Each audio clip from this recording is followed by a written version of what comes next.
All right. Standup Accelerator Workshop recap number 52.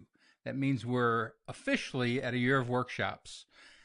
So if you're a numerologist and you enjoy that kind of stuff, well, I don't know what it means, but there you go. We had about 25 people there again this weekend for our third weekend on Crowdwork.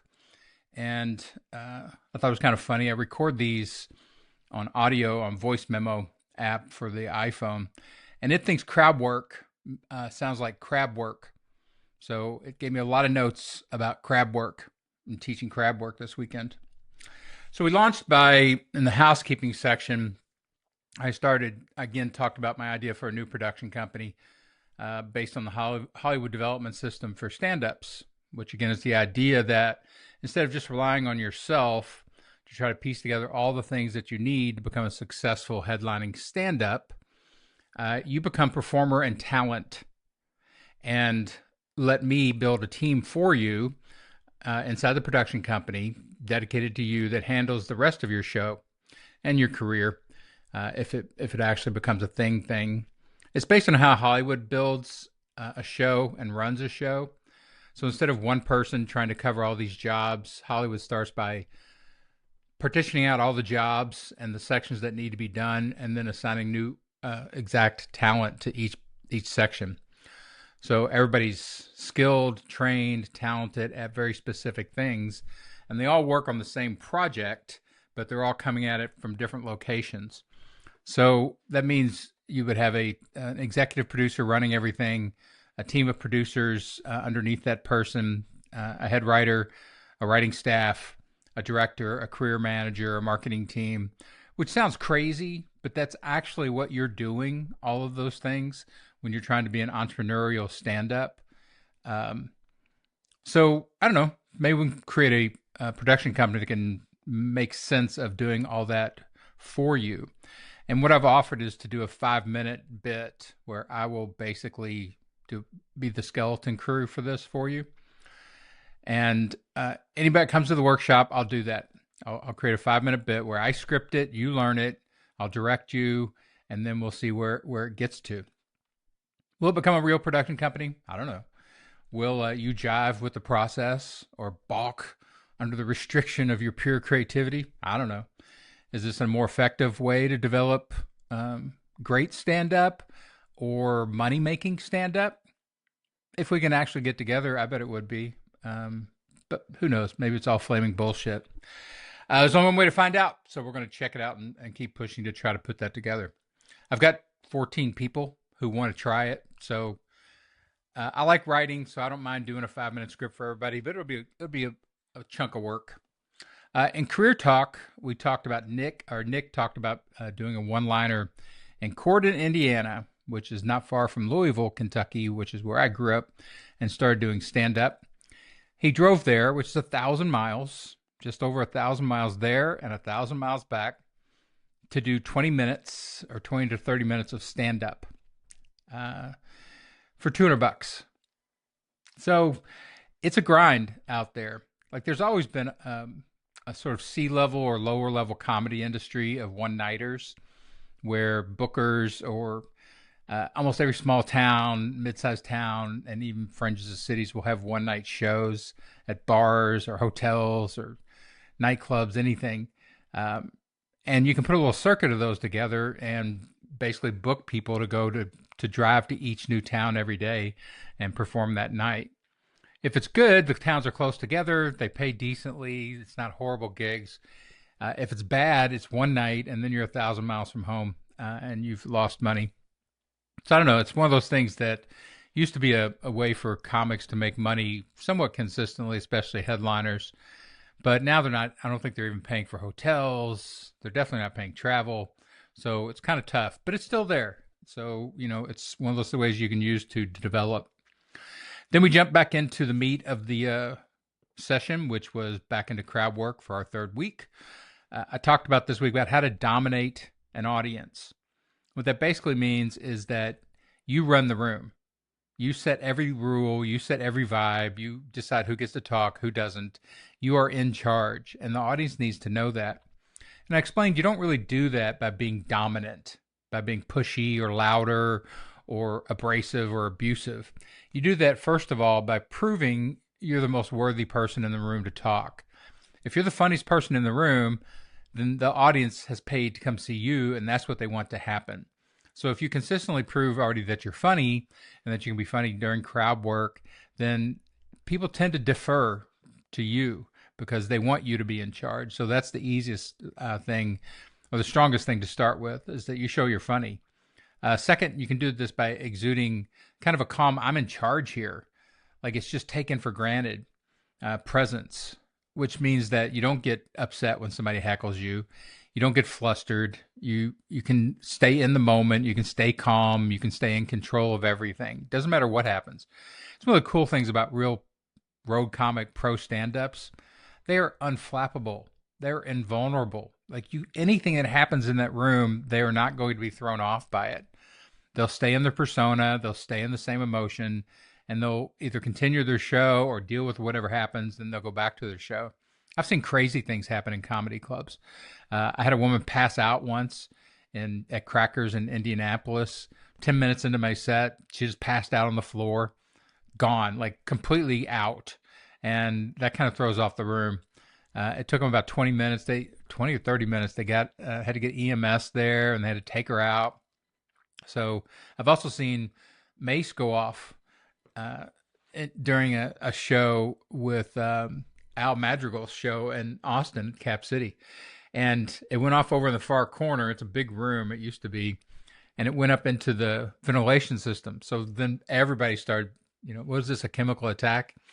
So you never know what's going to happen. But with a really strong stand-up, they can go to crowd work in those moments. And you can't shake them. You can't ruffle them. And third is knowing how to structure and control conversations, just in general. This is one of my favorite things to teach in my other life, my non-comedy life, is conversational mechanisms. Because once you lift them out and show them to people, you see just how useful they are for retraining dysfunctional communicators.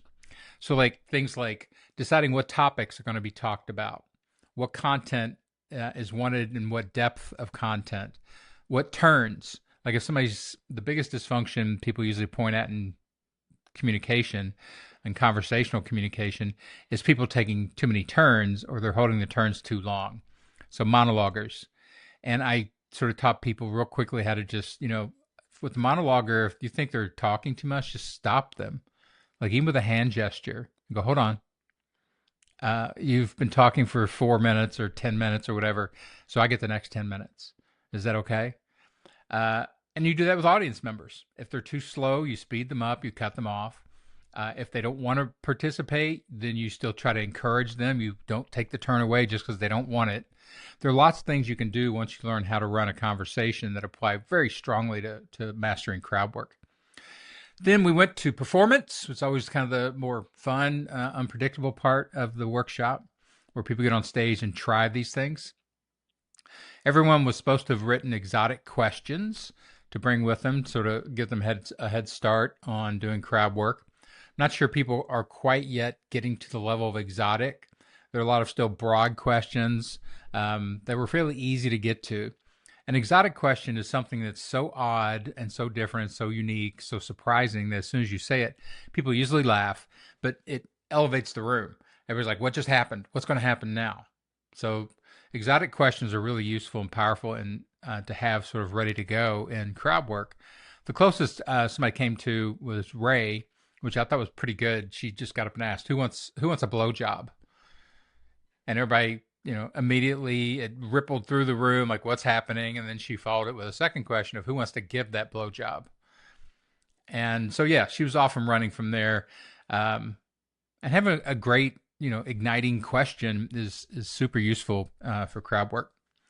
Finally, after we workshop domination for a while, which sounds kind of weird, we broke down the process a little bit more, because there are people that are clearly struggling with the array of things that I'm suggesting. And there's a lot.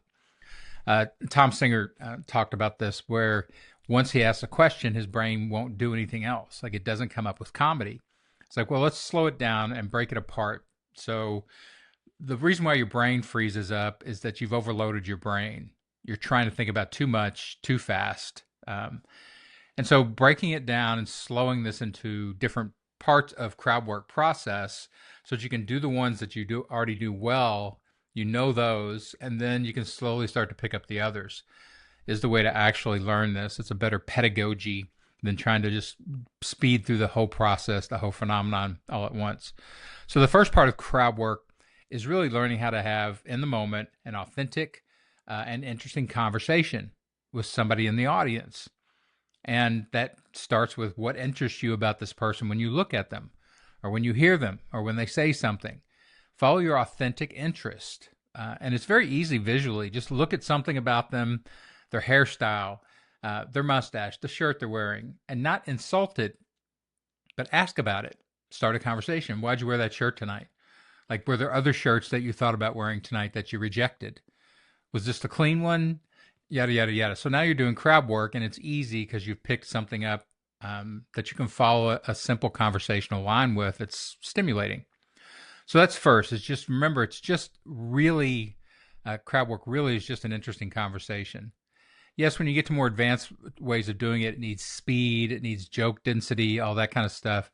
But the first is, can you have an interesting conversation in front of 100 people with one person? The second step is to create a speed relationship with really the entire room, but pockets of the room and people in the room. And by relationship, I mean like you focus on somebody. You create eye contact with them. You point at them, you direct them, you actually talk directly to them. And it can be friendly, it can be neutral, or it can be negative. I almost always do friendliness because it makes for better crowd work. People are much happier about giving information if they feel like we have a friendly relationship, if I'm being nice to them. So, for example, I found Dorico, I showed this by just pointing at Dorico and say, I like your chain. I gave him a compliment, which is a relationship positive technique. Where'd you get it? You know, who gave it to you? You know, more questions, things like that. But that's a really useful thing to remember, is that the second step is really just to create a real relationship. Even if it's fast, this instant intimacy phenomenon that you get as a comedian, it really picks people up. So finally, I talked about using crowd work because Jilly asked, Jilly or Gilly? It was Jilly, asked about doing crowd work when you already have a story that you want to talk about. And I said, we talked about this before, that I like to mix when I'm creating bits. I like to go on stage with the bit, but then break it up into crowd work sections so I can talk my way through the bit because it's not fully formed and I don't know if all the lines work. So for example, I asked the question of who here has been in therapy and who here doesn't like therapy. And then I disclosed that I used to be married to a therapist and I have a one-person show about that experience. And it lifted everything up. People had a lot of questions instantly, which shows you that you're in a good crowd work area. So that brought things to a close. Next week, we're practicing 3 new things in crowd work. It's going to be our last week on crowd work. We could do this for months if we really wanted, but this will be our 4th week. Positive crowd work, which means being nice to the audience. Basically, nicing them into submission so that you're so nice and you're so friendly that they want to respond. Secondly, creating speed relationships, instant intimacy. We're going to talk about that and practice it. And finally, disclosing personal information about yourself, which is what I did when I said I used to be married to a therapist. It's great because, again, it's one of the foundations of relationships about you doing self-disclosure. So all those things mimic real relationships. They make people feel comfortable, and it's interesting to watch. And that's kind of the foundation that we use in crowd work going forward. So there you go. That's the summary. Check out the Standup Accelerator. It's there every Sunday. I think we're going to be off on the 30th, or maybe we'll change locations because we're having a private show or private event at the Creek and Cave. So we don't have access on Sunday. But come down next week to the crowd work number 4, and we will practice some more techniques.